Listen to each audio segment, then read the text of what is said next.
You just pasting the country resources man. జీవితంలో IPS officers అవ్వలేరు మీరు. Just accept it and move on. సరిగ్గా చెప్పారు మీరు. లేదు, నిజంగానే కరెక్ట్గా చెప్పారు. గొర్రెల మందలాగా ట్రైన్ల్లో బస్సుల్లో ఎక్కి పొలోమని వచ్చేస్తూ ఉంటారు. అసలు వీళ్ళు ఏమీ చేయలేరు.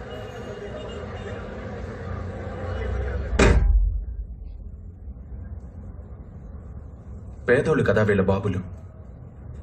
ఒకరు కూరగాయలు అమ్మితే, ఒకరు ట్రక్ నడిపితే, ఇంకొకరు రోడ్లు ఊడుస్తుంటారు. మండే ఎండలో చెప్పులు లేని కాళ్ళతో పొలంలో కష్టపడి వ్యవసాయం చేస్తారు మా నాన్నగారు. వాళ్ళు తమ పిల్లల్ని మీ బాబుల్లా ఖరీదైన స్కూల్లో, కాలేజీల్లో చదివించలేరు.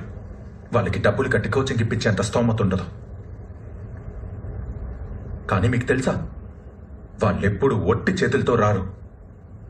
ఏదో ఒకరోజు ఐఏఎస్, ఐపీఎస్ అవుతామనే దృఢమైన లక్ష్యంతోనే వస్తారు.